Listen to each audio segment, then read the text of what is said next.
তো বন্ধুরা, আমরা এখন তাজমহলের কাছাকাছি চলে এসেছি। আর তাজমহলের ভেতরে ঢোকার জন্য আমাদেরকে লাইন দিতে হবে। তো দেখা যাচ্ছে প্রচুর একটা লম্বা লাইন। সে লাইনে আমাদেরকে আবার দাঁড়াতে হবে, দাঁড়িয়ে আবার ভিতরে ঢুকতে পারবো। তো আজকে এতটাই ভিড় কি বলবো, সব জায়গায় 1-1.5 ঘন্টা করে আমাদেরকে লাইন দিতে হচ্ছে। তো দেখতেই পাচ্ছ তোমরা, কতই মেন গেট থেকে দেখো কতটা লম্বা লাইন। তা চলো ফটাফট যাই, লাইনের মধ্যে আবার যোগ দিই, নাহলে আমাদের লেট হয়ে যাবে। তো এই যে দেখতে পাচ্ছ, আমরা ভিতরে ঢুকে আবার বেরিয়ে গেছি দেখো, কারণ ভিতরে না ওই ভিডিও করা অ্যালাউ নেই, সেজন্য আমি করিনি। তো তোমাদেরকে আমি একটু বাইরেটা দেখাই। এই যে বাইরেকার সিনটা দেখো, আমি এটা উপর থেকে নিচ্ছি তাজমহলের কাছাকাছি দাঁড়িয়ে। তো কত সুন্দর ভিউ দেখো, আর কত সুন্দর লাগছে দেখো। আর সেদিন কয়েকশো হাজার লোকের ভিড় ছিল, মানে এতটা ভিড়ভাট্টা ছিল সেদিন কি বলবো। আর এটা হচ্ছে তাজমহলের পিছনের দিকটা, এটা হচ্ছে যমুনা নদী।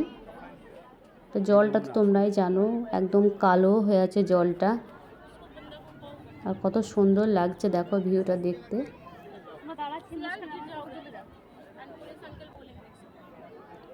তো এখানে সবাই ফটো তুলছে, তা আমাদেরও কয়েকটা ফটো এখানে তোলা হলো।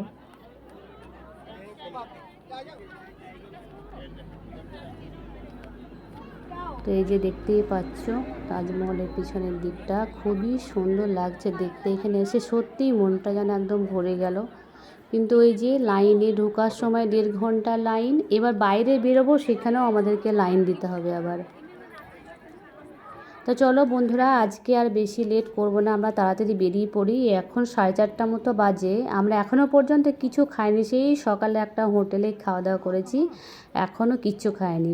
তো আমাদেরকে তাড়াতাড়ি বেরোতে হবে, তা না হলে দিল্লি পৌঁছাতে আমাদের আবার লেট হয়ে যাবে।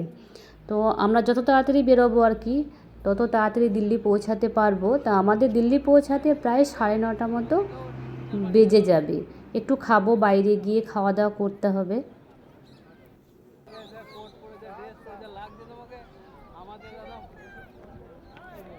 তো দেখো সিনটা শুধু একবার দেখো, এত সুন্দর, আমার তো খুবই ভালো লাগলো। আর একটু থাকতাম, কিন্তু প্রচুর লেট হয়ে যাবে আমাদের, তার জন্য একটু তাড়াতাড়ি বেরিয়ে পড়তে হলো আমাদেরকে। তো দেখো আমরা মেন গেট থেকে এখন বেরিয়ে গেছি। আর যে ফটোগ্রাফের কাছ থেকে আমরা ফটো তুলেছিলাম, ওই দাদাটা বলেছে এখানে দেবে আর কি বাইরে বেরিয়ে, সেই জন্য আমরা দাঁড়িয়ে আছি। তো আমরা এখানে খাওয়া দাওয়াটা একটু সেরে নেব। তো আমরা খাওয়া দাওয়া সেরে আমরা এখন চলে এসেছি একটা গাড়ির কাছে, কারণ এখান থেকে অনেকটা হাঁটতে হবে আমাদের যেখানে গাড়ি আছে। তো এত হাঁটার পর না টায়ার্ড হয়ে গেছে, আর হাঁটতে ভালো লাগছে না, সেই জন্য এই গাড়িতে করে আমরা এখন আমাদের গাড়ির কাছে যাব।